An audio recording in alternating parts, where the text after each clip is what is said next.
Hi everyone, I am Marie Cassandra Anacida from Grade 11 Resilience. Today, I will be presenting my individual PIT on the topic of fake news. In a time where almost everything we read comes from social media, knowing how to spot fake or misleading information is no longer optional. It is a necessity. Here is a quick overview of what we will cover today. We will start with our objectives, then I will explain the three types of fake news: disinformation, misinformation, and malinformation. For each type, I will show you a real example and walk you through how we can analyze it step by step. By the end of the presentation, I hope that you will be able to do four of these things. First is identify the three types of information disorder. Second is analyze fake or misleading online content. Third is understand how manipulation happens in digital media. And fourth is apply critical thinking before sharing anything online. These three words, disinformation, misinformation, and malinformation, may look similar, but they mean very different things.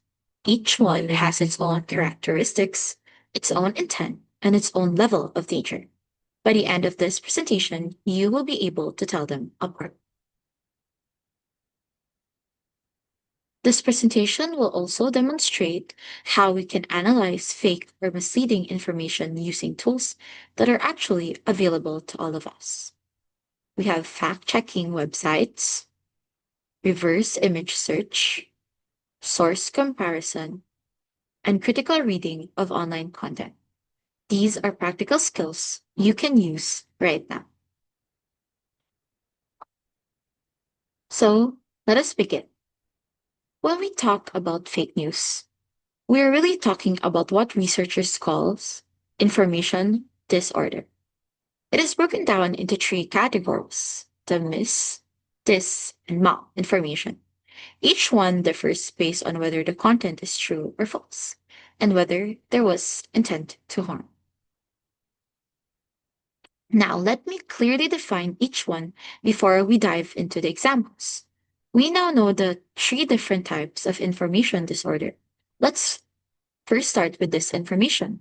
So, this is false information that is intentionally created to deceive or manipulate people. The creator knows it is fake, yet still spreads it on purpose. For the second one, misinformation, this is false information shared by people who actually believe it is true. There is no intent to harm, but the damage it causes can still be very real. And the third one is malinformation. This is real information shared publicly to harm a person, organization, or a group.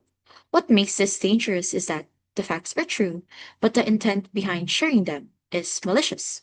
So, to put it simply, disinformation is a deliberate lie, misinformation is an honest mistake, and malinformation is truth used as a weapon. Now, let us go deeper into each type. Disinformation is false information deliberately created and spread to manipulate public opinion or deceive people. The key word here is deliberately. The creator knows it is false and they spread it anyways. Here's our example. So this is a Facebook post by an account named Morgan Gavin, shared on November 22, 2023. It appears to show a TV Patrol broadcast claiming that a Filipino doctor created a way to reverse diabetes. At first glance, it looks legitimate. It uses the TV Patrol logo and ABS-CBN branding. But let us look more closely.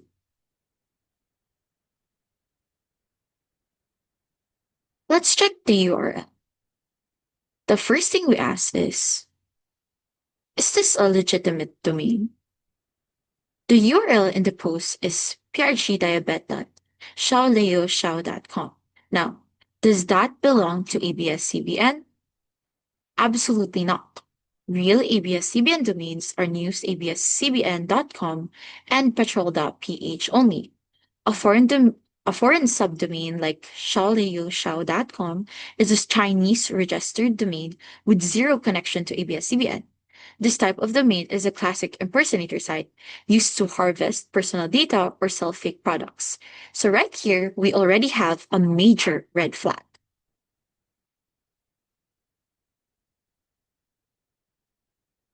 Next up is a reverse image search. When we run the image through Google, we can compare the fake post on the left with the actual TV patrol broadcast on the right. Notice what was added. A photo of a supposed doctor was digitally inserted into the fake version. The original footage has no such image. This confirms that the video was manipulated using edited tools. The Google AI overview confirms this. According to the search results, this image is a manipulated news clip featuring Filipino broadcaster Nolide Castro, which has been used in online scams to falsely promote unregistered treatments for diabetes. Medical experts have clarified that such claims are false. The original footage is from TV Patrol on ABS-CBN, but it was stolen, edited, and repurposed in order to deceive people. We checked official verified pages so that ABS-CBN or TV Patrol actually post this. According to the investigation, they claim that a Filipino doctor invented a single cure that completely eliminates diabetes is false. Medical authorities confirm no total cure for diabetes currently exists, and the circulating videos have been digitally manipulated. Online syndicates frequently steal legitimate news clips like old broadcasts from ABS-CBN's TV Patrol or Salamat and use them to falsely endorse unregistered health supplements. The DOH and medical experts warn the public against purchasing so-called cures promoted on social media. So now, let us check as to who actually posted this. The post came from Morgan Gap, a personal unverified Facebook account posted on November 22, 2023. There is no official page match. It was not posted by ABS-CBN. To summarize, random, unverified account, no official page match, and not posted by ABS-CBN. So we cross-check legitimate news source. The post claims that a Filipino doctor created a way to reverse diabetes and that it aired on TV Patrol. But when we checked, no legitimate Philippine outlet, not Rappler, not the Inquirer, not GMA, not Philstar reported the story because no such cure exists. Verifiles and Rappler confirmed that similar manipulated videos using local news branding have circulated across multiple countries, and they were found to use AI manipulation. The conclusion: zero corroboration from real outlets, no such cure exists medically, and this is an international scam pattern.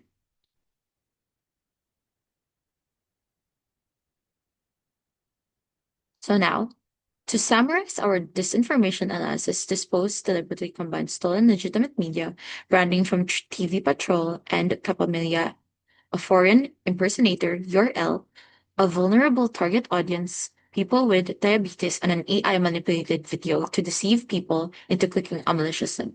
So here's the breakdown. Checking the URL revealed a Chinese domain. Fake. The reverse image search showed doctored broadcast footage. Fake. Checking the official pages found a random unverified account. Fake. And cross-checking sources confirm no outlet reported the story. Fake. Every single step confirms this is disinformation. Okay, so now let us move on to the second type, misinformation. Unlike disinformation, misinformation is false information shared without harmful intent. The person sharing it usually believes it is true. Our example is a viral post claiming that President Ferdinand Bongbong Marcos Jr. was diagnosed with stage 4 colon cancer. The graphic uses breaking news formatting and the logos of major news networks like ABS-CBN, GMA, and TV5 to make it appear credible. It was shared widely because people genuinely thought it was real. When we run a Google search, when we run a Google search on this image, the results are clear. The AI overview states that the claim the president has been diagnosed with stage 4 colon cancer is false. Malacanang officials have explicitly debunked these rumors, calling them fake news and a blatant lie. The graphic improperly used logos from major Philippine news outlets to spread this disinformation, and President Marcos has assured the public that he is in good health. Rappler's fact check article further confirms this. Malacanang had previously debunked similar claims. The president assured the public that he's in good health and had returned to his regular routine after being hospitalized for diverticulitis. This is a case of misinformation. The graphic was fabricated and shared by people who believed it, spreading fear without any factual basis. Our third and final type is malinformation. So, malinformation is a genuine information used maliciously to harm or damage someone's reputation. What makes this unique is that the information is real, but the way it is used causes harm. So, our example involves a Facebook page called Deep Web Connect, which posted about an alleged massive data leak from the Philippine Statistic Authority, claiming the database contains 42 billion records.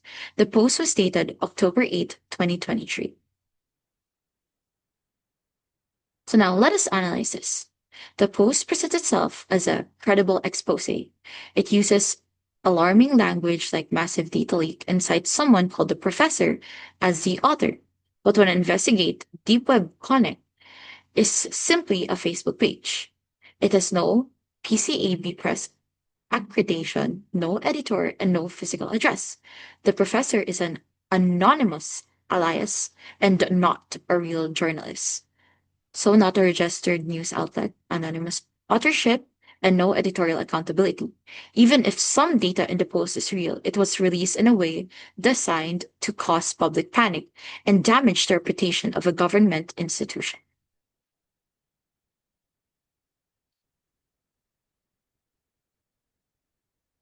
When we searched for the official response, the PSA confirmed that a limited data breach did occur, but it only affected the community-based monitoring systems, or CPMS.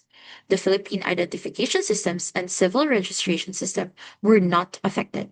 The PSA also warned the public against clicking links related to this leak, as they may contain malware.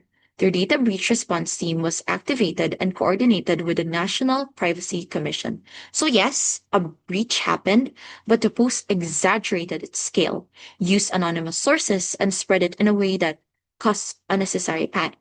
That is the nature of malinformation.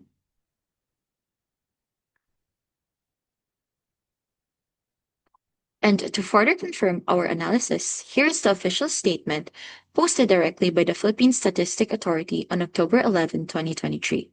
So just 4 days after the leak was posted online, the PSA confirmed that on October 7, information about an alleged data leak was posted by a certain actor on social media. The PSA immediately activated its data breach response team and launched an investigation. They coordinated with National Privacy Commission, the Department of Information and Communications Technology, and even the Anti-Cybercrime Group of the Philippine National Police. From their initial assessment, the system affected was limited only to the community-based monitoring systems, or CBMS.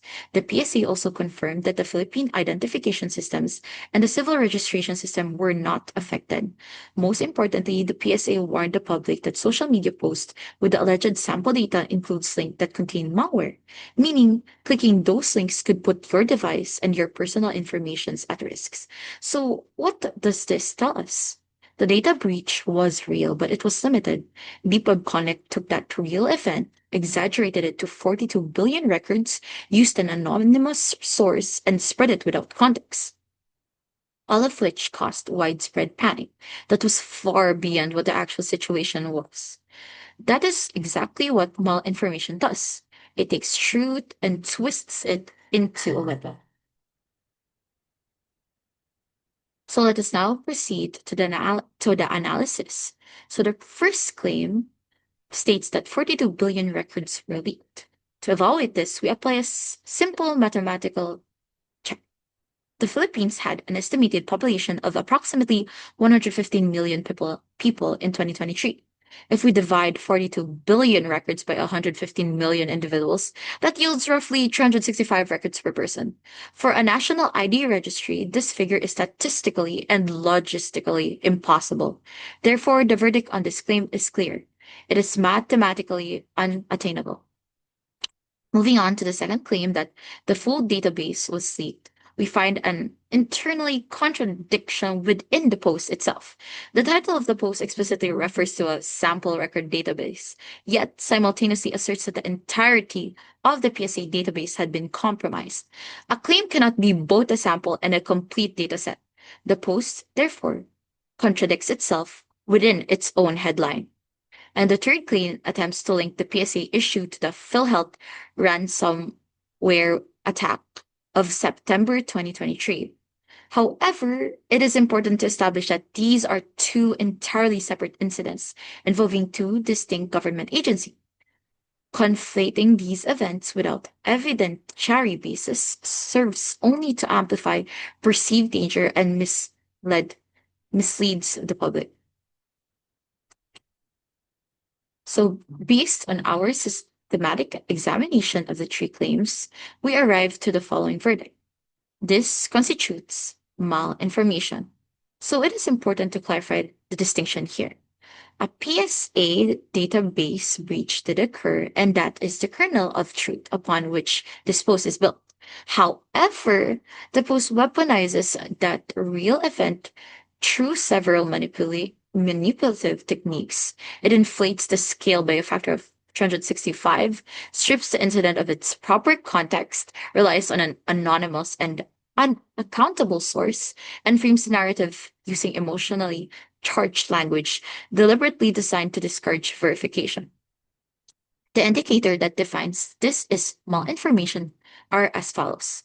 It is rooted in a real event, but presented at a full scale.